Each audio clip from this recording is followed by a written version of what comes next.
The Mardi Gras parades have been canceled because of the pandemic, but the spirit of Mardi Gras lives on through the shared memories of Mardi Gras past.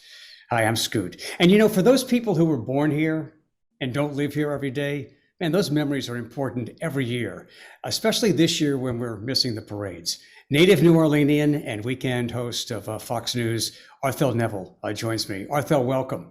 Hey, Scoot, good to see you. Good to It's see you. great to see you. I love your T-shirt, girl, and I love the dumpster funk.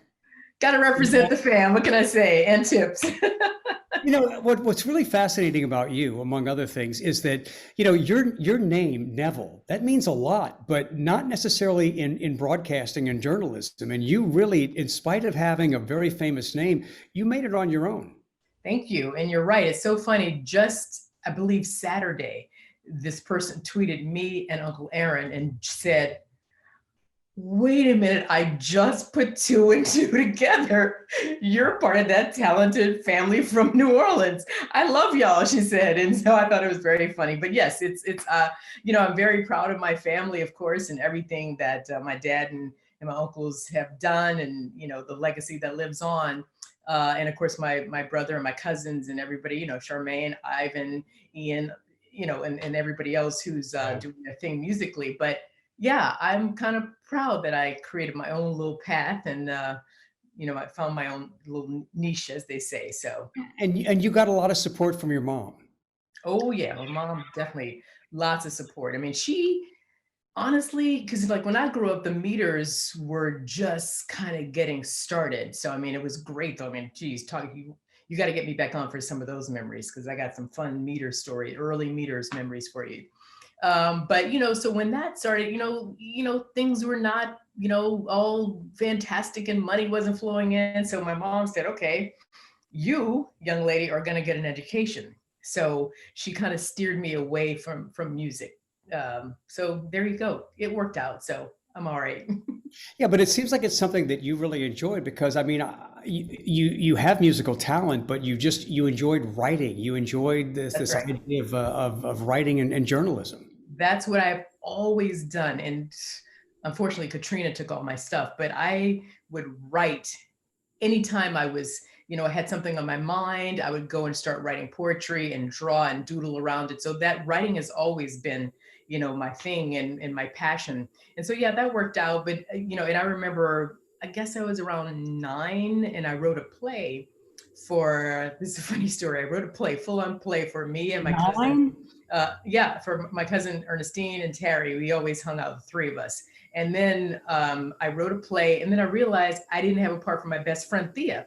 So I had to rewrite and add a character in for her. So we had this play on Balance Street, and my daddy set up, chairs and stuff. They had the microphone, big, speakers outside.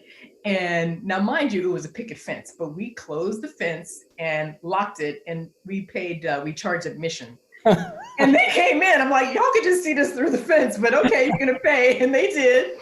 And we had a little crowd, and we sold hot dogs. I think it was like 5 cents for a hot dog. And my mom and my aunt and them, they were doing the cooking, and they bought the supplies for us. But we were able to make about $15 total. And that was a lot of money, especially then. I went to Lacantros across the street and bought all kinds of junk food with that money. Very enterprising, Arthel. And so that would have preceded something else that a lot of people may not know about you. You went to New York to pursue a career in acting and modeling, and you had a recurring role on the soap opera Days of Our Lives.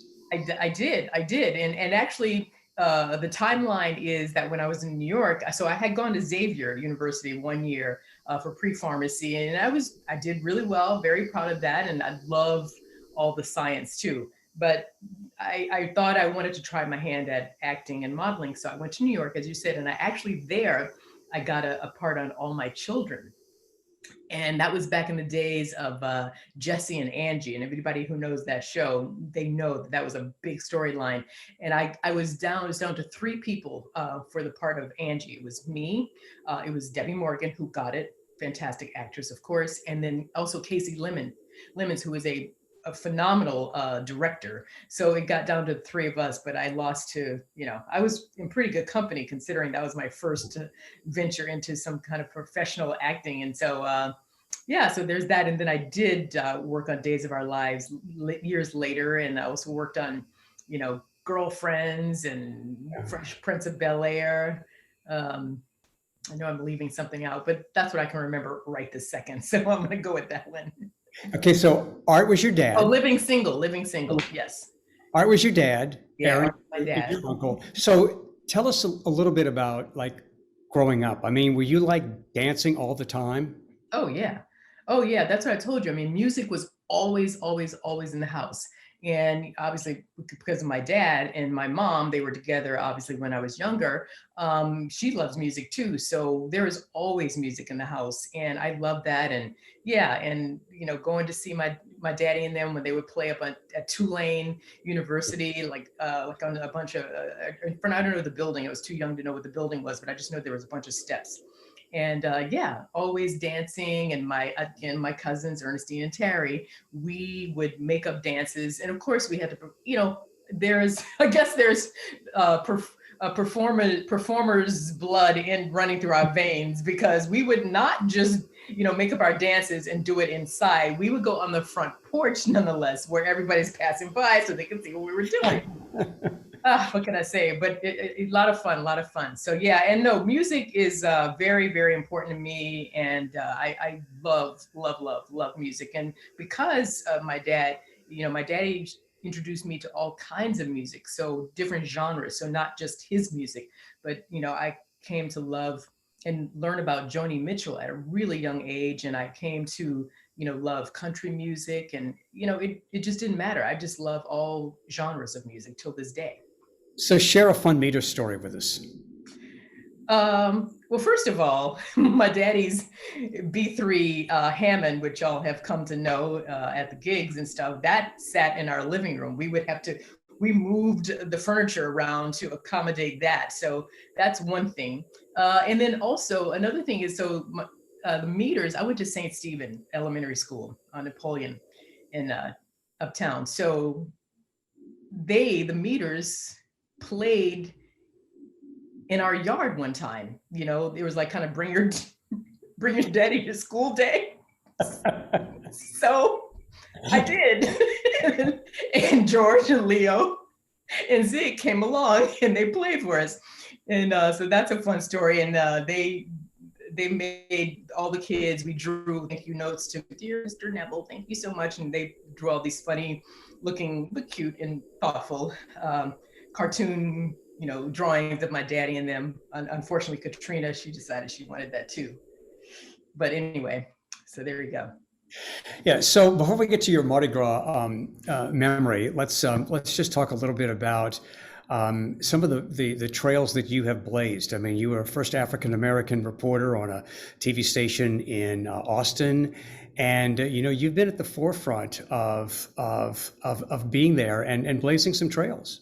Yes, definitely. And I'm proud of that too, because for instance, I mean, there are many times, I've heard, well, that's not that's not how we do it. And I said, and that's the last thing you want to tell me, is because if I fell prey to that, or believed in that, or thought that that was the way it was, then I wouldn't have done half the stuff I've done in my career, because I don't care if you haven't done it before. I'm here, we're doing it now. I'm setting the new mold. And so, that's just a level of confidence that I've always been taught, by my parents. Just I can do whatever I want to do. And I did. And as long as I was prepared, so I was always prepared, always very studious, a class clown. Ask anybody watching this who knows me from either St. Stephen or Dominican High School. They'll look at me now going, how is she being that serious right now? Because I've always, the first one to act out, not in a bad way, but just like fun way, always. In fact, I remember one of the nuns called home from St. Stephen's. She says, Miss Neville, could you ask Arthel to, maybe not talk so much in class? She's doing her work, but what's happening is she's getting her work done first, and then she starts talking, and the kids are now following her, and they're not getting their work done. So anyway, but the point of the story is you definitely have to be prepared. Nothing is given to you. at all. And that's still the case. You still keep working really hard. I'm very dedicated and passionate about what I do, and I continue to try to be the best that I can be. Well, and you do a great job. But I love this message, and I love that people can hear a message from somebody like you that has experience actually living that. And as much as I love New Orleans, and this is a home to me, I've also lived elsewhere.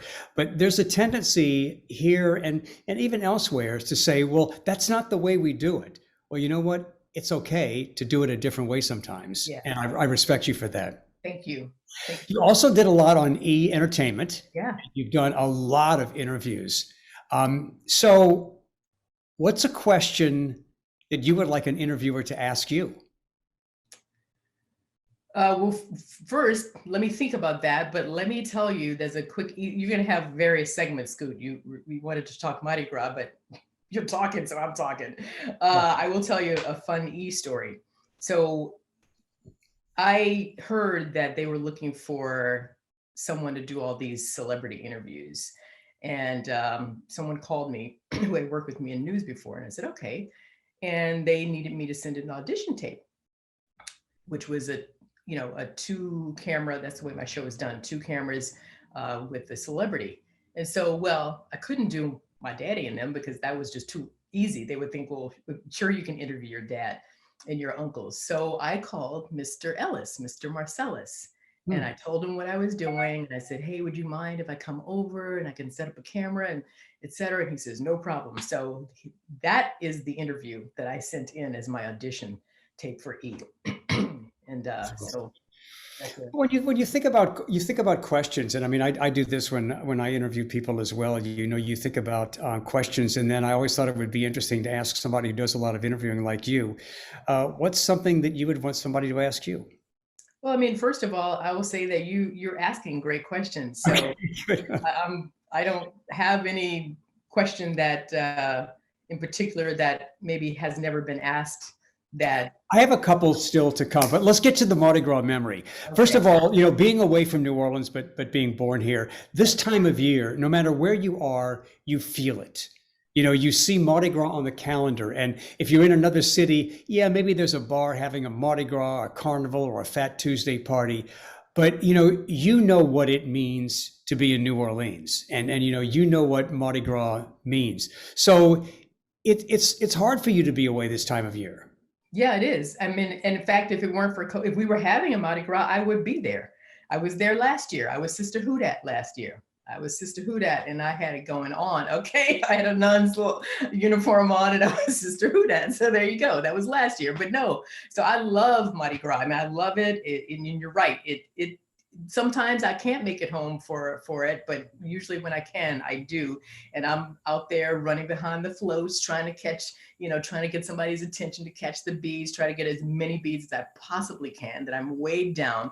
That's my goal. I don't really care if I have them or not. With certain beads, you do have to, you can wear them as jewelry, as we're from New Orleans, so that's what we do. Yeah, right. So, but some of them is just for the fun of it. But the stuff that as a grown person, mind you, now this could be embarrassing, but I think I was in my 20s, and I remember my cousin Kim and I were about to go to go see a parade, and my mom says, "No, don't y'all go out there fighting over them beads and doubloons, please." I was like, "We're grown, Mom. We wouldn't do that." She goes, "No, I know y'all. So again, it's just for the sport of it, to see how many I could get. But I never would take beads from a kid. But if you're an adult, you're my size or taller, we're going for it.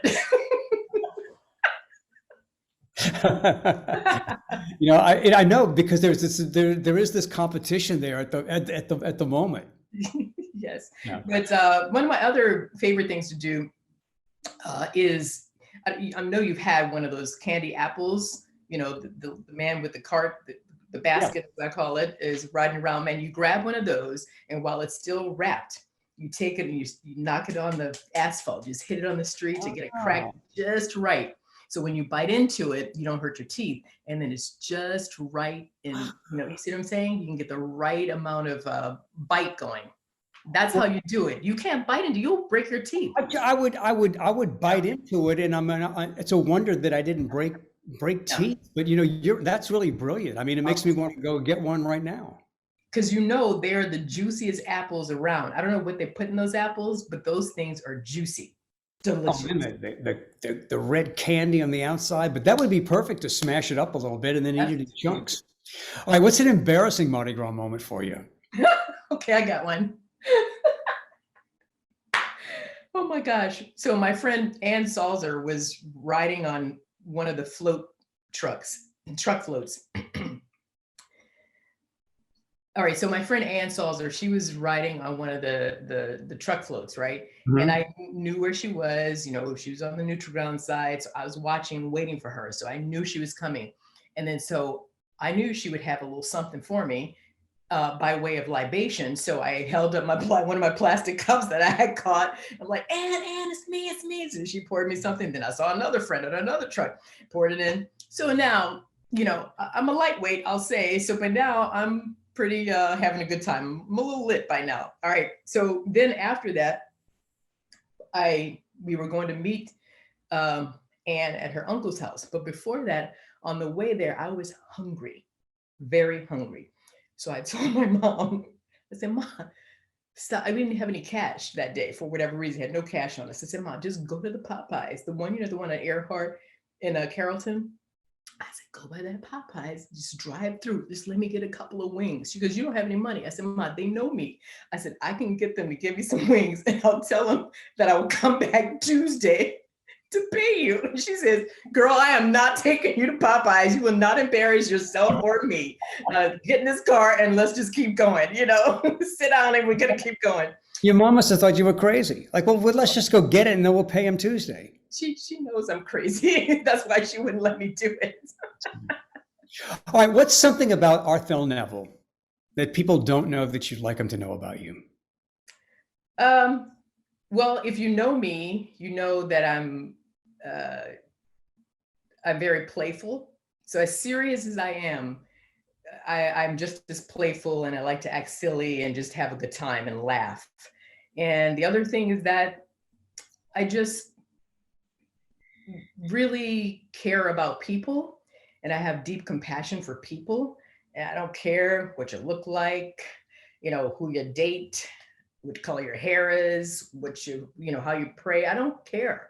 I love people, and that's the way I was raised, and you can see that in my family. So that may not be unique to me, but I think that's definitely something in my family.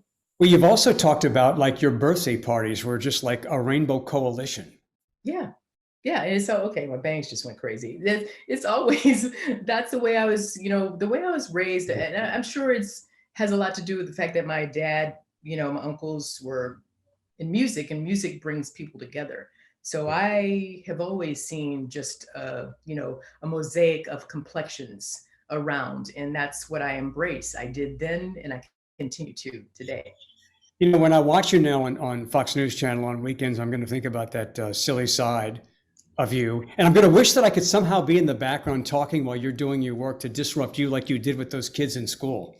Oh, no. Seriously, as long as there's not breaking news, because that's when it's just balls to the walls, and there's no time Yeah. for a break. But by the time I get to the set, into the studio, I've done my homework, so I'm ready. I'm ready to go. So that means in between commercial breaks, you can ask them. There's some shenanigans going on, trust me. And then some of my producers love to try to make me laugh right before I have to go back live, And I'm like, oh my gosh. And they know better, because they know if I get a laughing fit, it's over. So yeah, it still happens. And I always say, I know, I'm so professional. I'm the most professional news anchor you've ever worked with, aren't I? I'm so glad you shared that insight with us, of what you're like, because we can now think about that when we watch you. All right, before I let you go, tell me your best Mardi Gras bathroom story. I don't know if I have that.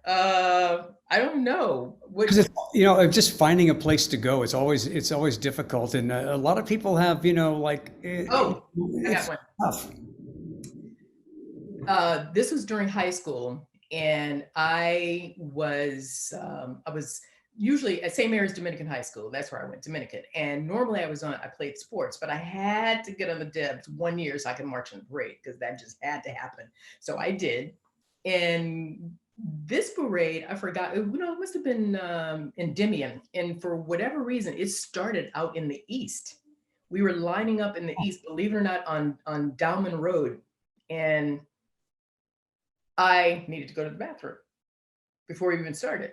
So I knocked on this lady's door. I said, please, please, please, please, miss, may I please, please, please, please use your restroom? Did she let me? She could tell I was. Oh my God. Well, I mean, you got to go, you got to go. And it's not always a convenient place to go. So almost everybody has like some kind of story. And Oh, no, I have a plan. I plan out my locations based on where I can go to the bathroom. Oh, Okay. So first of all, I stay close to my home, wherever that might be. And so but I have major access to the parades, and I have that. And then if I know that we're going to a friend's house, so I know like, okay, it's going to take me like 30 minutes to walk through this crowd, and get to my friend's house. So there's another bathroom location. So you go there, you don't really have to go to the bathroom. You make yourself just like squeeze it out a little bit. And then, next thing, got some drinks in your hand. So, okay, now we're going by so-and-so's house. Okay, bathroom there. So no, you have to map out a bathroom situation, because I will not be caught without a bathroom. I have to say that I don't recall ever being caught without a proper bathroom, because I'm a little slightly a germaphobe. So I'm not going to go into a porta potty. that's a great bathroom story. But look, so just very briefly, I'm a germaphobe too, and I don't know about you, but during this whole pandemic, I'm not doing things that differently. It's just I no longer look like the weirdo. Exactly. See, I said, see, this paid off. This paid off. The whole Really? like, washing the hands, not wanting to touch.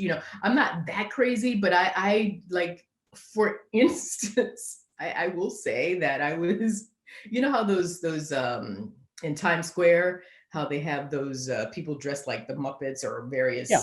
Okay, so I was just on my way from the studio, walking home through Times Square, and yeah, I think it was Grover tried to come and hug me. I mean, you should have seen. I mean, I ducked so fast and just dodged him so fast. I'm like, oh, no, no, no, no, not me. I know I looked crazy, but I'm like, you're not touching me. All those germs you have on you, you know how many people you touch? And that was way before the pandemic. Do not touch me with your germs. So there you go. I totally get it. Arthel Neville, thank you for spending time with us. It's been great visiting with you, and we'll be watching you on Fox News. And when you come to town, let me know, and maybe we'll get together and do another show together. That sounds good. Thanks, dude. No, thank you. Happy Mardi Gras. Happy Mardi Gras.